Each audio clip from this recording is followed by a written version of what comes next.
សួស្តីបងប្អូនទាំងគ្នាថ្ងៃនេះខ្ញុំមកចែកម្លែកតកតងជាមួយនឹងការអ៊ុតសក់ខ្លួនឯងណាអញ្ចឹងដូចដែលបងប្អូនឃើញហើយសក់ខ្ញុំរួញហើយ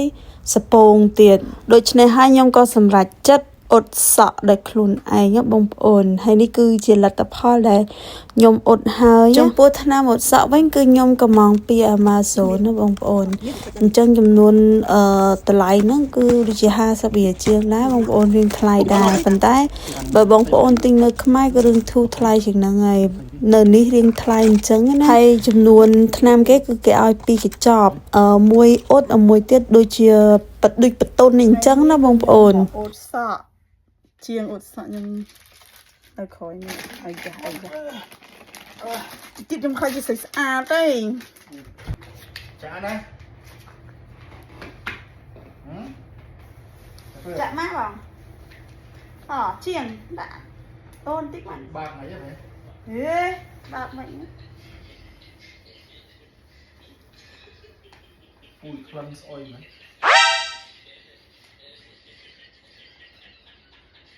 នេះបាទនេះបាទនេះមើលមកគ្រប់សក់នេះបងនេះគ្រប់ហ្នឹងតិចទៀតអូយស្អុយ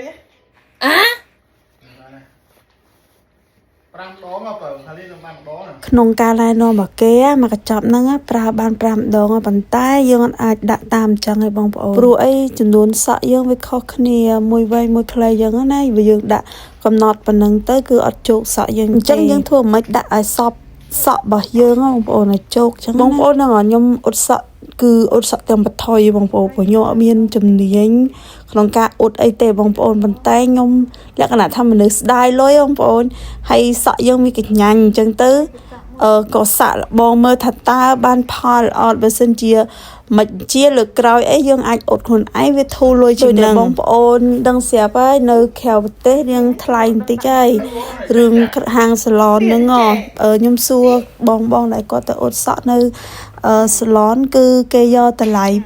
$300សម្រាប់សក់យើងអ៊ុតត្រង់អញ្ចឹងណាហើយខ្ញុំឮថា$300ខ្ញុំរៀងស្ដាយលុយដែរណាអញ្ចឹងក៏សម្រេចចិត្តឲ្យប្តីហ្នឹងកំងតាម Amazon ថ្នាំអ៊ុតសក់អញ្ចឹងទៅយកសាក់មកអ៊ុតសក់ខ្លួនឯងអញ្ចឹងណាបងប្អូនតែចង់ស្អាតបងប្អូនហើយកលេចមកប្តីខ្ញុំវិញណាដូចអ្នកចេះចឹងតាមពិតអត់ចេះទេបងប្អូនអើយគាត់និយាយថាអូខេយល់ហើយប៉ុន្តែតទៅពេលជាក់ស្ដែងនឹងការធ្វើ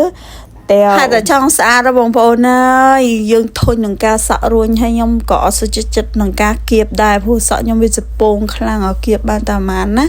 គឺសពងមកវិញតែឡើងមានតែអ៊ុតទេហើយបងប្អូនក៏ខមមិនសួរថាចាំមិនអ៊ុតសេរ៉ូមកទៅបងប្អូនហើយសក់ខ្ញុំអ៊ុតសេរ៉ូមកក៏ទប់អត់ជាប់ដែរចង់និយាយចឹងគឺកញ្ញាញ់ខ្លាំងហ្មងហើយសពងទៀតអ៊ុតត្រង់ហ្នឹងហើយដែលទប់សក់ខ្ញុំឈ្នះហើយសក់ខ្ញុំគឺមួយឆ្នាំដល់ខ្ញុំអ៊ុតម្ដងហើយចឹងមិនឡើងវល់ទឹកទីដូចខ្ទឹមអស់ហ្នឹងបងគាត់ឃើញប្តីខ្ញុំដូចរៀងឆ្កងពេកក៏គាត់មកចុះមកជួយលាបទៅហើយទៅពេលគាត់លាបហើយទៅក៏គាត់ចូលទៅគេងបាត់ទៅនៅឡើយតែខ្ញុំមេងម៉ងម្នាក់ឯងនេះចង់ស្អាតបងប្អូនហើយកដាយប់ម្នាក់ឯងនឹងងៀតងប់ម្នាក់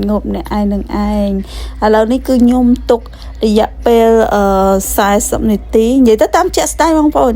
តាមជាក់ស្ដែងដែលសក់យើងយឺតនៅពេលណាអញ្ចឹងណាហើយមើលទៅរឿងស្ងួតខ្ញុំក៏ថែមតិចពីលើនឹងទៀតទៅថាអញ្ចឹងបងប្អូនខ្ញុំធ្វើហ្នឹងខ្ញុំសួរ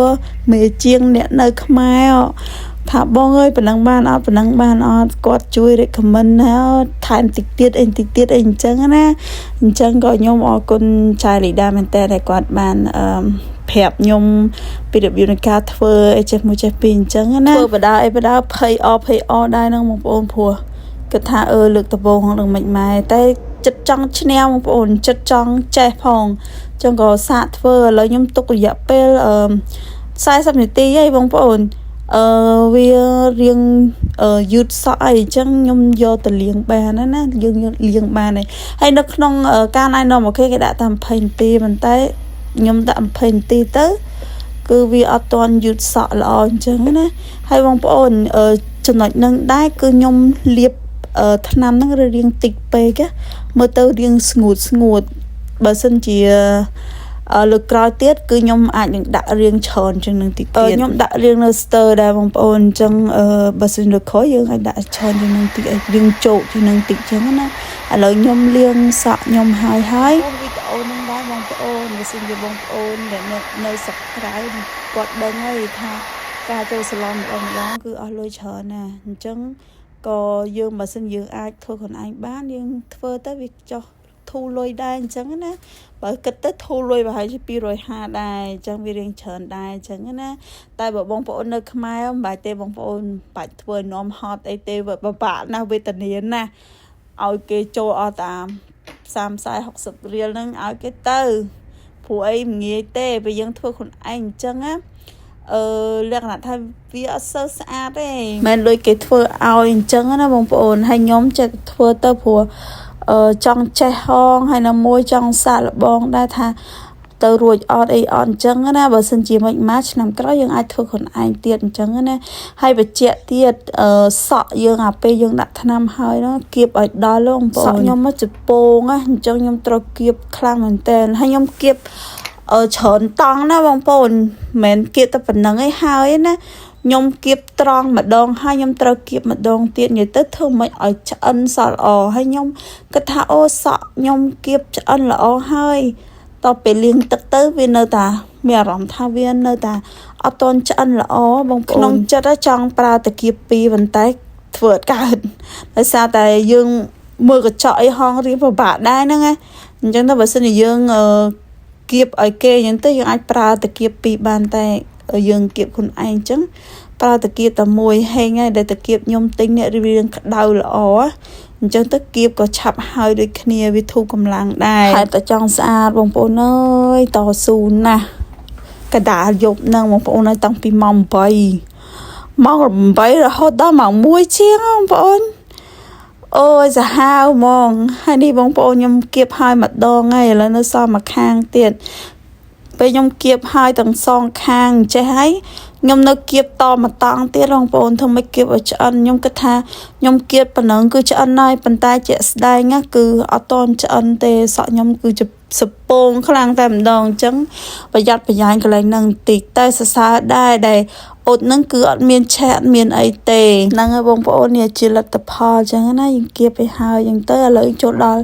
យើងដាក់ទឹកទី2ម្ដងអាហ្នឹងដូចណាំអប់គេអញ្ចឹងបងប្អូនក្លិនរៀងក្អូបអញ្ចឹងណាហើយដាក់រៀងច្រើនដែរទៅហើយក៏យើងធ្វើដូចតែយើងលាបសក់មុនអញ្ចឹងណាតែលើកនេះគឺអត់មានអ្នកលាបឲ្យទេគឺលាបខ្លួនឯងព្រោះបងអីគឺប្តីខ្ញុំអីចូលគេងឲ្យហើយព្រោះឥឡូវនឹងកដាយប់ឲ្យម៉ោង2:10ដូចជា2:10ជាងតរំគៀបអីហើយ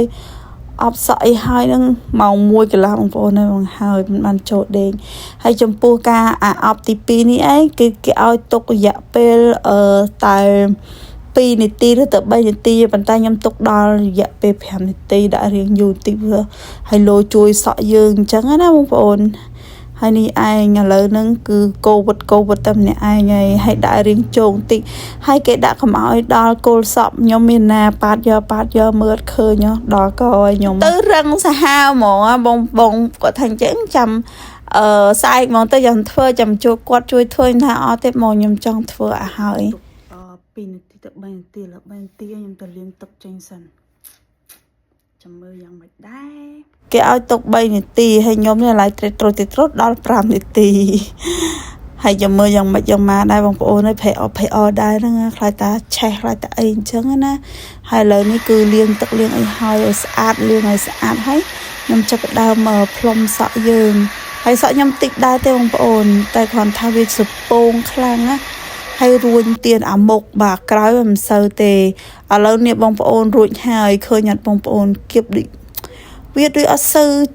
ឆ្អិនណាវានៅរៀងសពងអញ្ចឹងឥឡូវខ្ញុំគៀបម្ដងទៀតឯងខ្ញុំគៀបមួយតង់ទៀតយកសម្រាប់អញ្ចឹងណាបងប្អូនខ្ញុំមិនដឹងថាវាយ៉ាងម៉េចយ៉ាងម៉ាទៀតទេបងប្អូនអើយឥឡូវមើលតាមជាក់ស្ដែងឥឡូវខ្ញុំគៀបហើយអស់ហើយគឺផ្លាស់ប្ដូរច្រើនដែរហ្នឹងបងប្អូនទោះវាមិនស្អាត 100% ប៉ុន្តែក៏មិនក៏បាន 30% ដែរមែនអត់បងប្អូនអរគុណបងប្អូនសម្រាប់ការតាមដានវីដេអូមួយនេះបាយបាយ